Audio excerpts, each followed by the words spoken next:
Tindakan manualnya ya. Di jarinya dililitin. Oke. Finger sweep ya. Sapuan jari ya.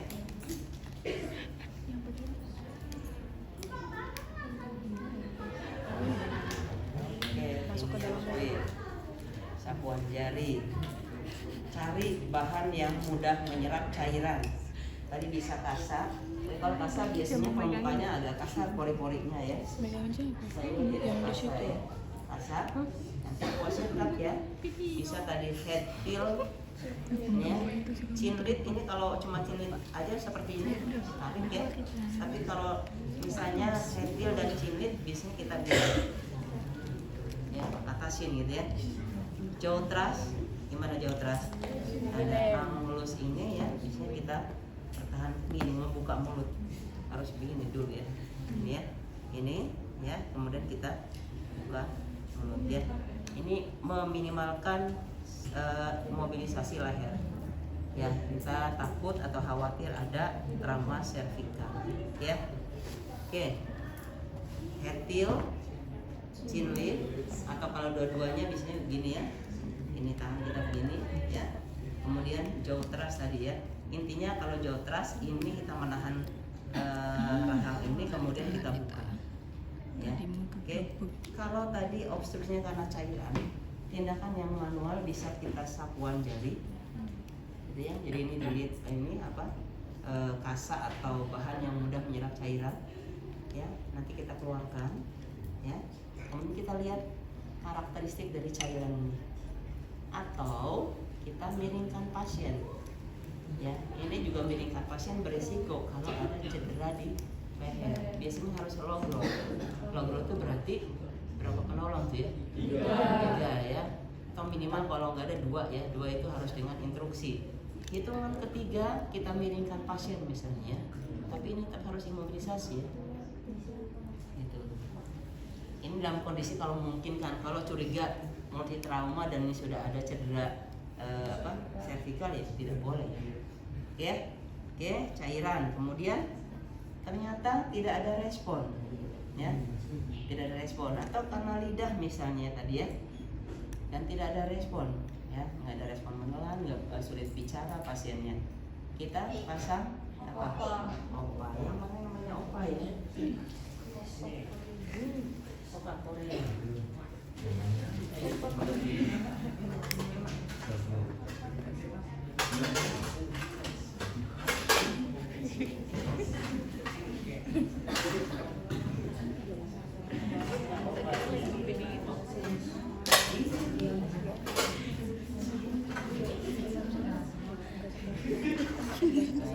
Berbagai ukuran ya. Yang mana yang opa?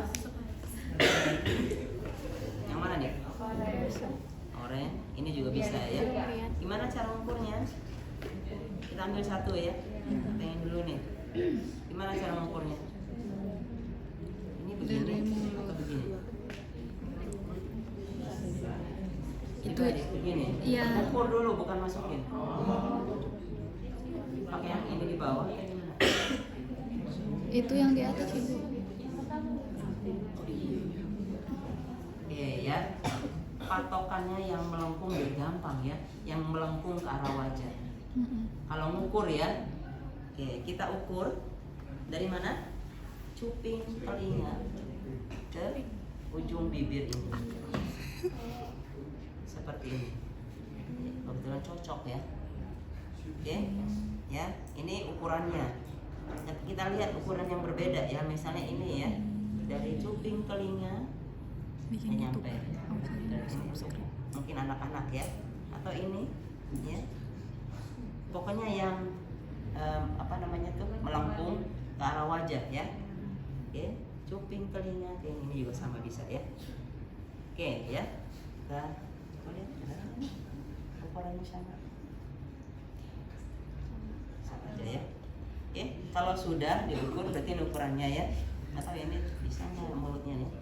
Kita lakukan pemasangan dengan cara seperti apa? Ini biasanya bisa jaw thrust ya. Atau head peel ini, kemudian Begini apa begini? Tadi yang tadi. Oke, begini ya. Terus balik, masuk ya. Berapa bagian? Bisa 2/3 itu nggak masuk kayaknya. 2/3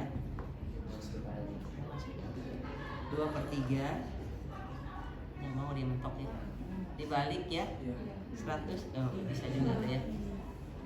Sudah masuk 2/3, kemudian kita balik 180 derajat, baru kita dorong, kita masukkan dia sampai ujung mulut ini, baru kita observasi bunyi nafasnya dari sini. Jadi fungsi ini sebenarnya ya, kalau lidah biasanya dia menekan lidah sehingga tidak akan menghalangi jalan nafas ya. Kalau cairan bisa juga ya, biasanya saksan dari lubang ini ya. Ini kalau observasinya lama bisa diplester di sini. Masa kita megangin terus ya? Karena kalau tidak di plester begitu, ini lidahnya akan mendorong alat ini keluar. Ya, oke, ini yang kondisinya berarti sulit bicara dan tidak ada refleks menelan. Oke, beberapa jam atau mungkin hitungan hari mungkin ya, ini sudah ada refleks menelan bisa. Ini kita bisa lepasnya juga sama ya. Jadi struktur jalan nafas dari rongga mulut itu seperti ini. Ya, makanya tadi kenapa harus masuknya begini dulu, memudahkan masuk, karena kan gitu ya. Tapi kalau saluran nafasnya begini ke dalamnya ya. Oke, kalau sudah masuk tadi seperti ini bisa tinggal langsung ya. Tapi kalau nafasnya masih tersumbat, nah bisa misalnya dengan NPA, ini namanya NPA. Jadi ini beda bahan dasarnya saja ya. Gimana cara mengukurnya? Sama ya.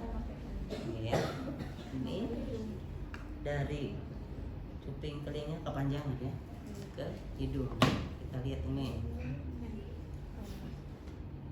ya, kepanjangan juga sebenarnya nih ya. Kalau yang pantem satunya kemarin cukup ya. Ada lagi enggak ya? Berarti ini kepanjangan.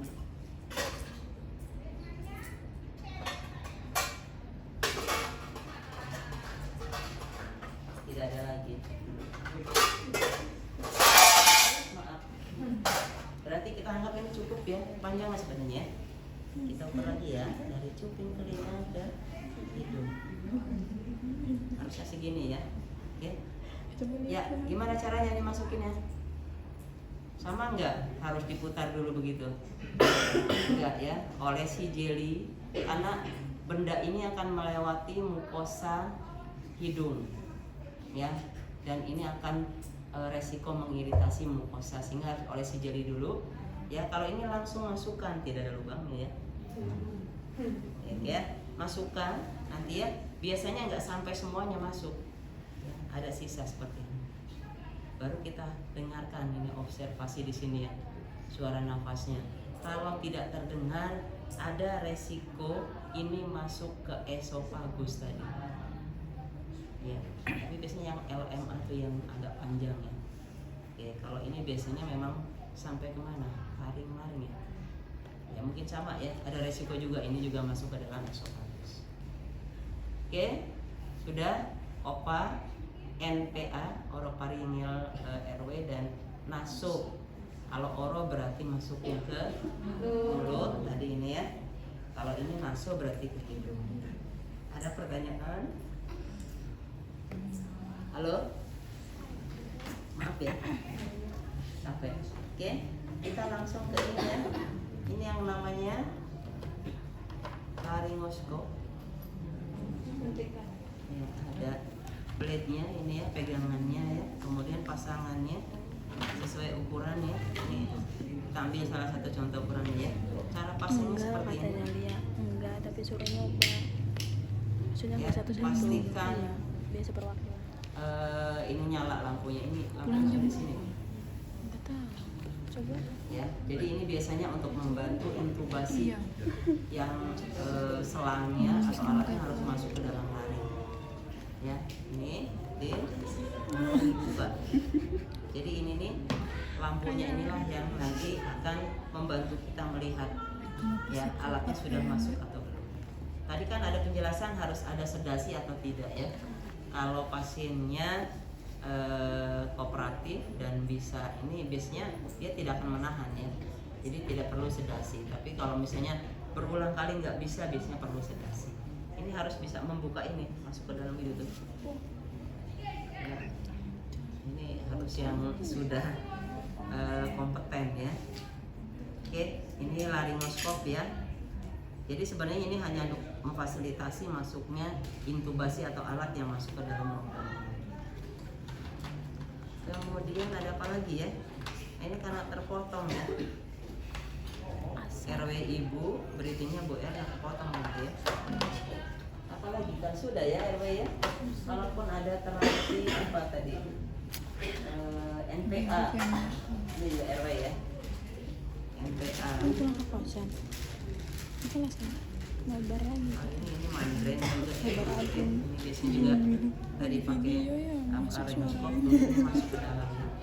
Terus nanti dimasukkan udara tadi bisa berapa cc kita 10 cc mungkin ya, masuk nanti ini membentuk di dalam ya, ini masuk sampai ke laring mungkin ya itu, jadi mendilatasikan jalan nafas ya. Yang satu lagi ini MA juga. Nah ini biasanya langsung masuk ke itu mulut ya, itu posisinya masuk ke dalam. Ukurannya juga berbeda yang kecil ya. Nah, ini sama, ini juga nanti akan membentuk balon ya. Mana sih? Nah, ini yang kecil ya. Lucu. Terus kalau diperlukan nanti saksen bisa dari sini. Observasi bunyi nafas juga mungkin bisa dari sini ya. Ya, itu mungkin untuk RW. Ada yang mau tanyakan? Cukup? Makanya Ibu bilang waktunya panjang sebenarnya, karena nggak sekaligus dengan breathing ya. Cukup kan? Silakan kalau yang mau mencoba RJP